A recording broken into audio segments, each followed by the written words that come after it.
안녕하세요. 오아시스 마이카 정한일입니다.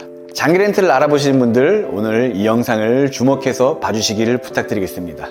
특별히 면허 따신 지 얼마 안 되신 분들, 초보 운전자분들, 보험료가 부담되시죠? 그런 분들께서 오늘 이 영상 보시라고 제가 영상을 준비했습니다. 장기 렌트를 알아보다 보면 여러 가지 조건들이 나옵니다. 면허 1년 이상 돼야 된다, 나이는 몇 살부터 돼야 된다, 소득 증명이 돼야 된다, 신용 점수는 어때야 된다, 이런 조건들이 있으신데 공통 조건이 있습니다. 대부분 면허는 무조건 1년이 지나야지만 렌트카를 빌려줍니다. 정말 그럴까요? 결론부터 말씀드리면 그렇지 않습니다. 면허를 오늘 땄어도 내일 장기 렌트를 하실 수가 있습니다. 오늘은 면허 신규 취득자, 완전 초보 운전자분들 렌트카, 장기 렌트를 알아보신다면 이 영상을 끝까지 보시고 도움을 얻어가시기를 바라겠습니다. 그렇다면 어떻게 그것이 가능한지 먼저 알아봐야 될 텐데요. 장기 렌트에 대한 개념을 먼저 간단하게 말씀을 드리겠습니다. 금융사 또는 렌트카 전업사들이 차량을 구매해서 그 차량을 손님들에게 대여해 주는 것이 장기 렌트의 기본 개념입니다. 정말 단순합니다. 빌려 탄다, 그렇게만 생각하셔도 될 것 같습니다. 물론 아무나 빌려주진 않겠죠. 이 회사들마다 다들 가지고 있는 기준들이 있습니다. 그 기준에 부합하는 손님들에게 차를 빌려주는 건데요.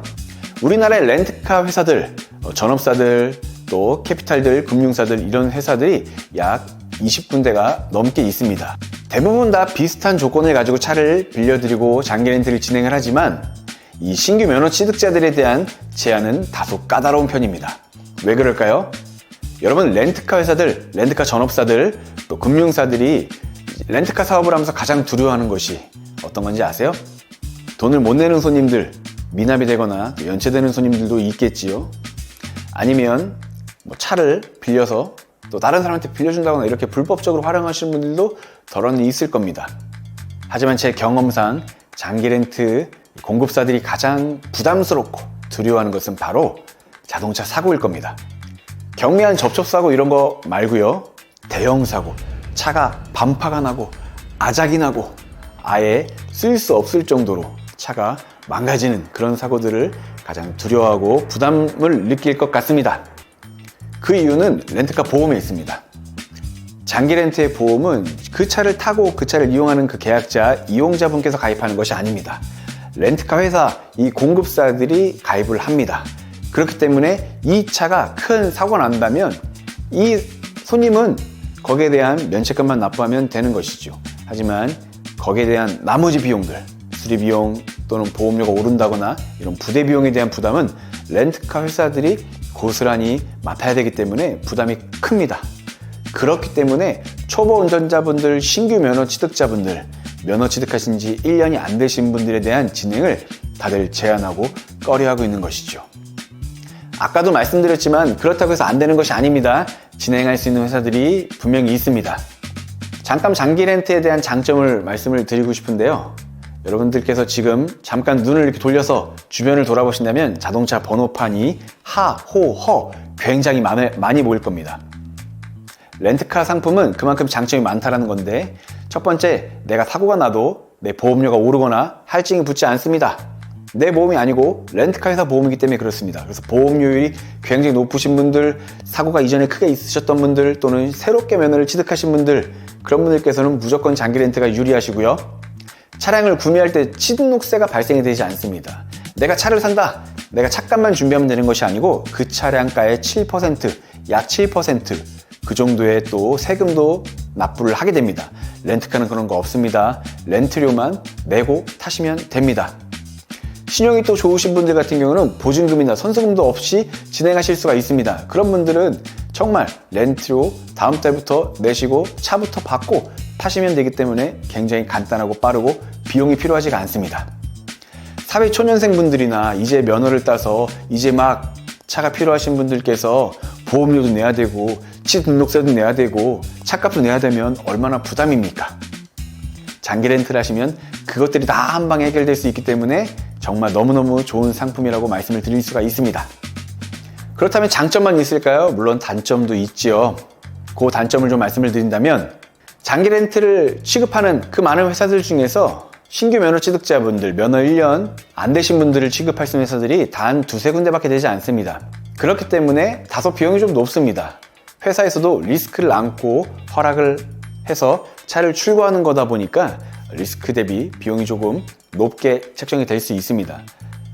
그렇다 하더라도 여러분들께서 차를 사서 보험을 가입하셔서 타시는 것보다는 저렴할 수 있으시니까 너무 염려하지 않으셨으면 좋겠습니다. 장기 렌트 자차 면책금은 대부분 30만 원으로 기본적으로 세팅이 돼서 나가게 됩니다. 하지만 내가 비용을 조금 더 추가한다거나 세팅을 하신다면 20만 원 또는 10만 원의 면책금으로도 처리하실 수 있기 때문에 그런 부분들을 상세하게 세팅을 하시면 훨씬 더 부담 없이 차를 운행하실 수가 있을 겁니다. 사회초년생분들 또 이제 막 면허를 따서 차량을 운행을 하기 시작하시는 분들에게 적합한 차량도 잠깐 말씀드린다면 저는 가장 먼저 떠오르는 것이 바로 아반떼, K3, 이제 곧 K4가 출시한다고 하는데 그런 준중형급 차량들을 먼저 추천을 드립니다. 조금 더 작은 차가 괜찮다 하시는 분들은 캐스퍼나 레이와 같은 경차도 저렴한 비용으로 사실 수 있기 때문에 추천을 드립니다. 나는 4년, 5년 이상 계약하면서 차를 좀 길게 탈 거고 좀 공간이 있었으면 좋겠어 생각하시는 분들은 투싼이나 스포티지, 셀토스 같은 준중형 SUV 차량도 추천을 드립니다. 물론 그랜저라던가 제네시스라던가 그런 차들도 가능은 할 겁니다. 하지만 아직은 조금 비용이 많이 높게 책정이 되실 타이밍이기 때문에 그런 차들은 조금 더 시간이 지나서 더 많은 돈들과 더 많은 안정감을 누리시고 진행을 하시면 어떨까라는 것이 제 생각입니다. 오늘은 이렇게 신규 면허 취득자분들 장기렌트의 장점과 단점 이런 내용들에 대해서 간략하게 안내를 드렸습니다.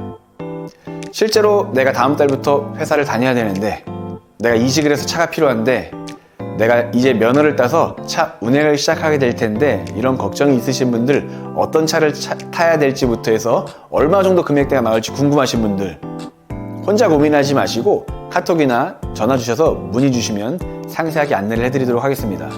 저는 개인적으로 자동차 이야기하는 거 굉장히 좋아합니다. 저도 지금 자동차를 바꾸려고 계약을 넣어둔 상태입니다.